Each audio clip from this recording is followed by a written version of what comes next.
আমরা ইলেকট্রোকেমিস্ট্রির একটা টপিক পড়ব, সেটা হচ্ছে ফ্যারাডেস ল।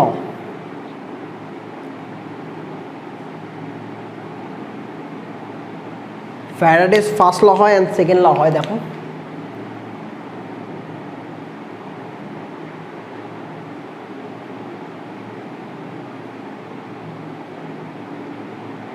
কি বলছে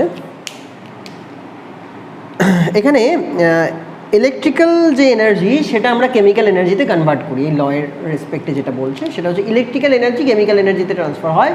মানে বাইরে থেকে ইলেকট্রিসিটি প্রোভাইড করলে, কিছু চার্জ প্রোভাইড করলে, কিছু কারেন্ট প্রোভাইড করলে তাতে কিছু আয়ন্স ক্যাথোডে প্রেসিপিটেটেড হয়। কীরকমভাবে? ধরো কপার আয়ন আছে, Cu2+ আয়ন আছে, এরা কী হবে?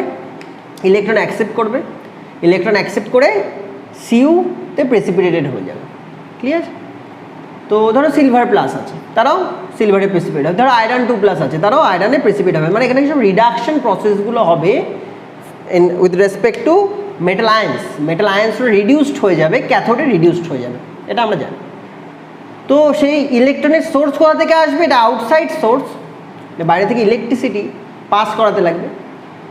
ইলেকট্রিসিটি পাস করাচ্ছ, ইলেকট্রিসিটি মানে কারেন্ট, কারেন্টকে তুমি যদি টাইম দিয়ে মাল্টিপ্লাই করো, সেকেন্ড দিয়ে মাল্টিপ্লাই করো, তাহলে I/T উইচ বিকামস কিউ, মানে চার্জ, মানে কিছু চার্জ তুমি পাস করাচ্ছ, সেই চার্জের রেসপেক্টে কিছু মেটাল প্রেসিপিটেড হচ্ছে। তো ফার্স্ট ল কী বলছে? পরিষ্কার কথা, যত বেশি চার্জ পাঠাবে তত বেশি ওয়েট তুমি ক্যাথোডে পাবে। স্বাভাবিক কথাটা সবাই বুঝতে পারছি আমরা।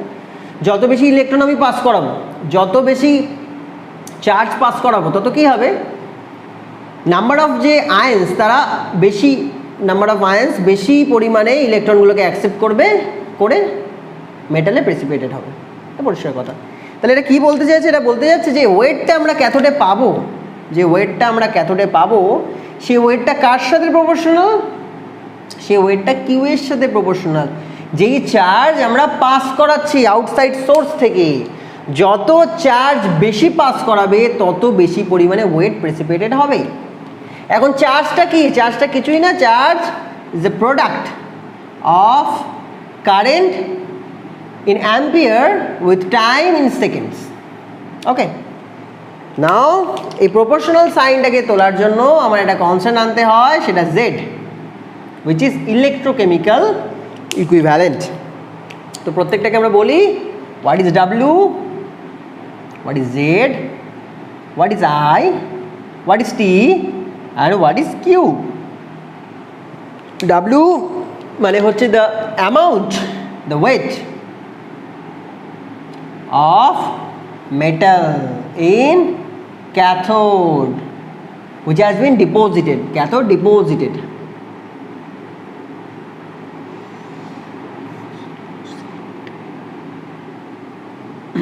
জেড কি? জেড হচ্ছে ইলেকট্রোকেমিক্যাল ইকুইভ্যালেন্ট।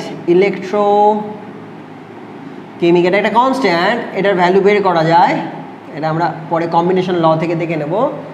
আই হচ্ছে কারেন্ট, যার ইউনিটটা আসবে অ্যাম্পিয়ারে, টাইম যার ইউনিটটা আসবে সেকেন্ডে, এটা হচ্ছে চার্জ যার ইউনিটটা আসবে coulomb. This is our first law. Now চলে আসি আমরা সেকেন্ড লতে। কি বলছে? দেখো, এটা তো বোঝার ব্যাপার যে আমি ইলেকট্রিসিটি পাস করাচ্ছি, এটা চার্জ পাস করাচ্ছি, তাতে কিছু মেটাল প্রেসিপিটেড হলো। এখন আমি ধরো 100 কুলম্ব চার্জ পাস করালাম, যতটা সোডিয়াম প্রেসিপিটেড হবে ক্যাথোডে, ততটাই কি ম্যাগনেসিয়াম প্রেসিপিটেড হবে? ততটাই কি অ্যালুমিনিয়াম প্রেসিপিটেড হবে? ততটাই কি কপার প্রেসিপিটেড হবে? না। প্রত্যেকটা মেটালের কিছু আলাদা আলাদা চাহিদা আছে, আলাদা আলাদা চাহিদা অনুযায়ী তারা প্রেসিপিটেড হবে। যেরকম ধরো আমি 1 প্লেট বিরিয়ানি দিলাম, তাহলে 1 প্লেট বিরিয়ানি যদি এর পেট ভরে যায়, লাঞ্চের যদি এর পুরোপুরি পেট ভরে যায়, তার মানে এই না যে বাকি সবারও 1 প্লেট বিরিয়ানিতে পেট ভরে যায়। কারো 2 প্লেট বিরিয়ানিতে পেট ভরে, কারো 3 প্লেটে পেট ভরে, কারো 2.5 প্লেটে পেট ভরে, কারো হাফ প্লেটে পেট ভরে যায়। এটা ডিপেন্ড করছে যে কোন ধরনের এলিমেন্ট রয়েছে। তাহলে এটা কিন্তু ইনহারেন্ট প্রপার্টি, এটাকে আমরা এক্সটেন্সিভ প্রপার্টি বলবো না, ইন্টেন্সিভ প্রপার্টি, অনেকটা নিজস্ব ব্যাপার, যে কে কতটা করে ইলেকট্রন খেলে তাহলে কি প্রেসিপিটেড। বুঝিয়ে দিই, ধরো সোডিয়াম, 1 মোল সোডিয়াম প্রেসিপিটেট হবে যদি 1 মোল ইলেকট্রন পেয়ে যায়, কারণ একটা সোডিয়াম Na+, একটা ইলেকট্রন পেলেই প্রেসিপিটেট হয়ে যাবে। কিন্তু ম্যাগনেসিয়াম কিন্তু তাই হবে না, কারণ ম্যাগনেসিয়ামের দুটো করে ইলেকট্রন লাগবে, কারণ ম্যাগনেসিয়াম 2+, দুটো ইলেকট্রন নিলে তাহলে প্রেসিপিটেট হবে। তাহলে বুঝতেই পারছি ম্যাগনেসিয়ামের জন্য আমার বেশি পরিমাণে কারেন্ট পাস করাতে হবে, বেশি টাইম দিয়ে পাস করাতে হবে, বা এক কথায় বলতে পারো বেশি চার্জ যদি আমি ম্যাগনেসিয়ামকে দিই তাহলেই সেই ম্যাগনেসিয়াম প্রেসিপিটেট হবে। আবার অ্যালুমিনিয়ামের 3+ থাকে, তাহলে 3টে করে ইলেকট্রন দরকার, 3 মোলস ইলেকট্রন দরকার, তাহলে কিও প্রেসিপিটেট হবে 1 মোল। তাহলে সবকটাই ডিফারেন্ট, কারণ প্রত্যেকের অ্যাটমিক ওয়েট আলাদা। এই যে মোল বলছি, সোডিয়ামের মোল আলাদা, ম্যাগনেসিয়ামের মোল আলাদা, অ্যালুমিনিয়ামের মোল আলাদা, সবার মোল আলাদা, তাহলে সবাই আলাদা আলাদা পরিমাণে প্রেসিপিটেট হবে। আবার প্রত্যেকের নাম্বার অফ ইলেকট্রন খাওয়ারও যে টেন্ডেন্সি সেগুলো আলাদা, তাহলে প্রত্যেকে বুঝতেই পারছো আলাদা আলাদা পরিমাণ চার্জ দিলে তাহলে কি প্রেসিপিটেট হবে। এটাই সেকেন্ড ল থেকে বুঝবো আমরা। সেকেন্ড ল বলছে যে ধরো যে কোনো দুটো মেটাল নিয়ে নিলে, সেই মেটালে ধরো 1 নম্বর মেটাল W1 প্রেসিপিটেট হলো, 2 নম্বর মেটাল W2 প্রেসিপিটেট হলো। এটা কিসের ওপর ডিপেন্ড করছে? এটা ডিপেন্ড করছে এদের ইকুইভ্যালেন্ট ওয়েটের ওপর। মানে ব্যাপারটা হচ্ছে যেই মেটালের ইকুইভ্যালেন্ট ওয়েট যত কম সে তত কম পরিমাণে প্রেসিপিটেট হবে, যেই মেটালের ইকুইভ্যালেন্ট ওয়েট যত বেশি সে তত বেশি পরিমাণে প্রেসিপিটেট হবে with the passing of same amount of charge. তাহলে আমরা একটা ডিরেক্ট মানে একটা এক্সাম্পল নিয়ে এটা বুঝলে বেশি সুবিধা হবে আমার। ধরো আমি সোডিয়াম নিয়েই বলছি, সোডিয়ামের কটা ইলেকট্রন দরকার? একটা ইলেকট্রন হলে ও এনে হয়ে যায়। তাহলে সোডিয়ামের ইকুইভ্যালেন্ট ওয়েটটা আমরা এখান থেকে কী করে বার করব? ইকুইভ্যালেন্ট ওয়েট হচ্ছে atomic weight of sodium by 1, valency 1। তাহলে ভ্যালেন্সির জায়গায় আমরা ডাইরেক্ট 1 বসিয়ে দিতে পারি। তাহলে ফর সোডিয়াম এর ইকুইভ্যালেন্ট ওয়েট হচ্ছে A/1। এ কত? সোডিয়ামের 23, তাহলে 23 হচ্ছে এর ইকুইভ্যালেন্ট ওয়েট। এর ইউনিট যদি হবে তো গ্রাম পার ইকুইভ্যালেন্ট হবে। আচ্ছা, এবার আমি নিয়ে নিচ্ছি ম্যাগনেসিয়াম 2+, তাহলে দুটো করে ইলেকট্রন খেয়ে তাহলে সে ম্যাগনেসিয়াম হয়। তাহলে এর যদি আমি বার করি, ইকুইভ্যালেন্ট ওয়েট বার করি, তাহলে A/V দিয়ে যদি করো তাহলে ম্যাগনেসিয়ামের অ্যাটমিক যে মাস সেটা হচ্ছে 24 ডিভাইডেড বাই 2, তাহলে 12।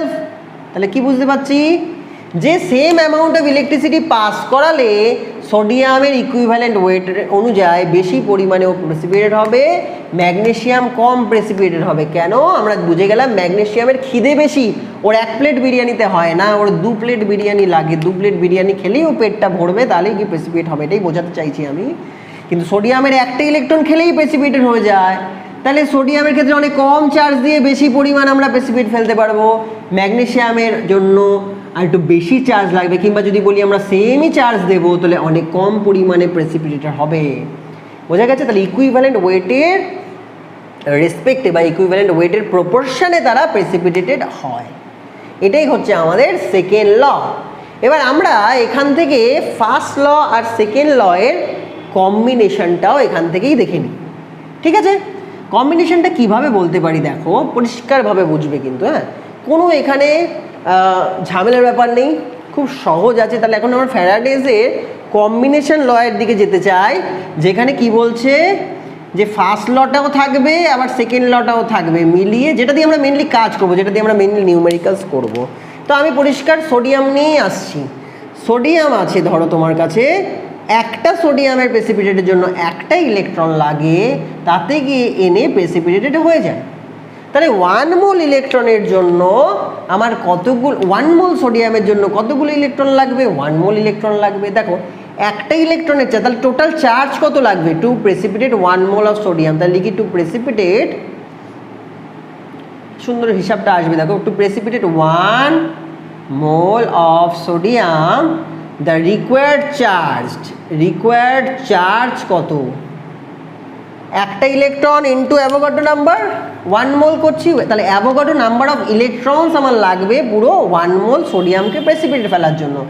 এবার আমরা জানি যে একটা ইলেকট্রনের চার্জ হচ্ছে 1.6 ইন্টু 10⁻⁻19 ইন্টু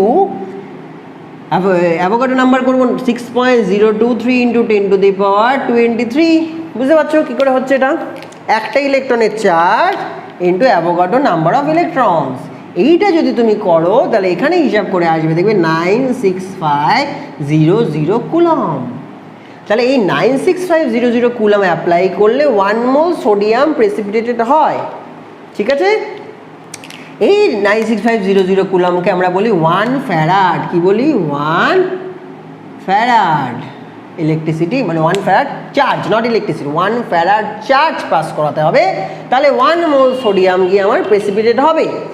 ক্লিয়ার? 1 মোল যে বলবো তা না, দেখো এটাই ধরো তুমি করতে চাইছো ম্যাগনেসিয়াম দিয়ে, হ্যাঁ, তো ম্যাগনেসিয়াম 2+ দিয়ে ধরো করছি, তাহলে দুটো ইলেকট্রন লাগবে, তাহলে গিয়ে ম্যাগনেসিয়াম গিয়ে প্রেসিপিটেটেড হবে এখানে। তাহলে কি বুঝলাম? টু প্রেসিপিটেট 1 মোল সোডিয়ামের জায়গায় যদি 1 মোল ম্যাগনেসিয়াম হয়, তাহলে কি আমার এই পরিমাণ চার্জে হবে না, দুটো করে ইলেকট্রন, তাহলে ইন্টু 2 হয়ে যাবে।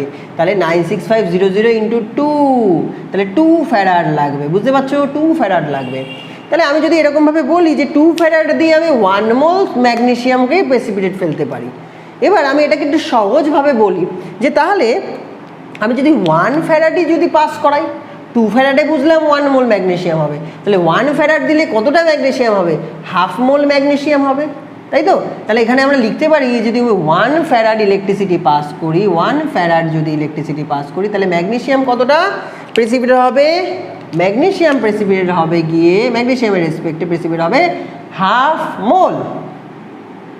হাফ মোল, এই হাফ মোলটা কীভাবে তাহলে আমরা বুঝতে পারছি? হাফ মোলটা বুঝতে পারছি যে মলিকুলার ওয়েট তো থাকবেই, এম মানে এখানে মলিকুলার ওয়েট আমি বলার চেষ্টা করছি, মোলারিটি ভেবো না, মোলারিটিতে একটা ফার্স্ট ব্র্যাকেট থাকে, তাহলে মলিকুলার ওয়েট ডিভাইডেড বাই 2, 2টা কি? 2টা হচ্ছে ভ্যালেন্সি, তাহলে m/v, m মলিকুলার ওয়েট বলার দরকার নেই, কারণ সব অ্যাটম নিয়ে কাজ করছে, তাহলে অ্যাটমিক ওয়েট বাই ভ্যালেন্সি বলতে পারি। তাহলে একটা ফর্মুলা চলে এলো যে 1 মোল যে কোনো কিছুকে আমরা যদি প্রেসিপিটেট ফেলতে চাই, তাহলে তার অ্যাটমিক ওয়েট বাই ভ্যালেন্সি করলে আমার কাজটা অনেক সহজ হয়ে যাচ্ছে। তাহলে আবার দেখো সোডিয়ামের জন্য এটা মেলে কিনা, সোডিয়ামের জন্য 1 ফ্যারাডেই কাজ হয়ে গেছিলো, তাহলে 1/1 করলেই আমার 1 মোল প্রেসিপিটেট পড়ে যাচ্ছিলো, তাহলে 1/1 মানে ভিটা 1 আমরা সোডিয়ামের জানি, তাই তাহলে এখানে ম্যাগনেসিয়ামের ভিটা 2 ছিল, তাই ভ্যালেন্সি দিয়েও দেখছি এটাও মিলছে, তাহলে এই ফর্মুলাটা আমি খাটাতে পারি। তাহলে একটা স্টেটমেন্ট আমরা এখান থেকে লিখতে পারি যে যদি, এটাই বড় করে লিখছি, যদি আমরা 1 ফ্যারাড ইলেকট্রিসিটি পাস কর, 1 ফ্যারাড চার্জ, নট ইলেকট্রিসিটি, মানে চার্জই বলবো, 1 ফ্যারাড মানে 96500 কুলাম। ইলেকট্রিসিটি বলতে গেলে আমরা মেনলি ওটাকে কারেন্ট বোঝাই, যেটা অ্যাম্পায়ারে থাকে, আমি চার্জ বলছি। তাহলে 1 ফ্যারাড চার্জ বা 96500 কুলাম যদি আমরা পাস করাই, তাহলে লিখি 96500 কুলাম অর 1 ফ্যারাড, যেটা আমরা লিখেছিলাম 1 ফ্যারাড যদি আমরা কারেন্ট পাস করি, তাহলে যে কোনো এলিমেন্টের কতটা প্রেসিপিটেটেড হয়? a/v, a/v মানে ইকুইভ্যালেন্ট ওয়েট গ্রাম প্রেসিপিটেটেড হয়। এই ইকুইভ্যালেন্ট ওয়েট গ্রাম মানে কি? a/v গ্রাম প্রেসিপিটেটেড হয়। কিসের জন্য? 1 ফ্যারাড ইলেকট্রিসিটি পাস করানোর জন্য। ক্লিয়ার? 96500 পাস করানোর জন্য, 96500 থাক। আচ্ছা, তাহলে 1 কুলম ইলেকট্রিসিটি যদি আমি পাস করাই, তাহলে কতটা প্রেসিপিটেটেড হবে? 1 কুলম ইলেকট্রিসিটি যদি আমরা পাস করাই, তাহলে a/v ইন্টু 96500 কুলম, না লিখে আমি vf বলে দিচ্ছি। তাহলে 1 কুলম ইলেকট্রিসিটি পাস করালে যতটা প্রেসিপিটেটেড হয় সেটা হচ্ছে a/vf, এবং এই পরিমাণটাকেই বলা হয় জেড। জেড কথাটার মানে এটাই হচ্ছে জেড। জেড মানেই হচ্ছে ইলেকট্রোকেমিক্যাল ইকুইভ্যালেন্ট, মানে এক একটা মেটালের রেসপেক্টে আলাদা আলাদা অ্যামাউন্ট। এটা Z is equal to electrochemical equivalent. এটা সব মেটালের জন্য আলাদা, আমরা প্রত্যেকটা মেটালের অ্যাটমিক ওয়েট আলাদা এবং তাদের ভ্যালেন্সিও আলাদা আলাদা হবে, তাই জন্য ইলেকট্রোকেমিক্যাল ইকুইভ্যালেন্টের ভ্যালু আলাদা আলাদা হবে। কথাটা বোঝা গেছে? আর কোনো প্রবলেম নেই। এবারে এই যে জেডের ভ্যালু, এই জেডের ভ্যালুটা আমরা মেনলি কোথা থেকে পেলাম? এটা মেনলি সেকেন্ড ল থেকেই পেলাম, কারণ সেকেন্ড ল বলেছে যে কতটা প্রেসিপিটেটেড হবে সেটা কার ওপর ডিপেন্ড করে? সেটা ই এর ওপর ডিপেন্ড করে। তাহলে আমি ই গ্রাম লিখেছি, তাহলে যেটা প্রেসিপিটেটেড হয় সেটা ই এর ওপর ডিপেন্ড করে। এটা সেকেন্ড ল থেকে পাওয়া গেল। সেকেন্ড ল থেকে আমি জেডের একটা ভ্যালু পেলাম, হুইচ ইজ a/vf। এবার আমরা এটাকে নিয়ে সোজা ফার্স্ট লতে গিয়ে পুট করে দেবো। যদি ফার্স্ট লতে পুট করি, তাহলে আমি যে লটা পাবো সেটা হচ্ছে আমার কম্বাইন ল। যে ইকুয়েশনটা পাবো সেটা কম্বাইন ইকুয়েশন। সেখানে কি থাকবে? ফার্স্ট লতে ছিল যে ডাব্লিউ যেটা প্রেসিপিটেটেড হয় সেটা হচ্ছে Z into I into T, তোমরা দেখেছো। এখন জেডের ভ্যালু তোমার কাছে চলে এসছে, হুইচ ইজ জেড। জেড হচ্ছে a/vf, a/vf into I into T. কথা বোঝা গেছে? This is hour W. তাহলে এই ফর্মুলাটা মাথায় রাখো, দিস ইজ আওয়ার কম্বাইন্ড ল, কারণ এটা দিয়ে আমরা নিউমেরিক্যালস করবো, ঠিক আছে? তাহলে এটাই আমাদের খুব ইম্পর্টেন্ট। 3 নম্বর ইকুয়েশন, 1 নম্বর ইকুয়েশন ফার্স্টেরটা মনে রেখে দেবে, 2 নম্বর ইকুয়েশন সেকেন্ড ল মনে রাখবে, এটা কম্বাইন্ড ল। তাহলে কম্বাইন্ড লটা খুব ইম্পর্টেন্ট। অনেক জায়গায় হয়তো এ বাই ভি থাকবে না, এ বাই ভি মানেই তো ই, তাহলে এটাকে একটু ঘুরিয়ে হয়তো থাকতে পারে, অত ডিপে থাকবে না। তাহলে ডাব্লিউ ইজ ইকুয়াল টু অনেক সময় এ বাই ভি মানে কি ই, ইকুই মানে ভ্যালেন্ট ওয়েট। আইটি মানে কি, আইটি লিখছি এখন আপাতত, আইটি লিখছি, এটা হতে পারে, অথবা আইটি না লিখে কেউ ডিরেক্ট কিউও লিখে দিতে পারে, সেটাও লিখলেও রাইট।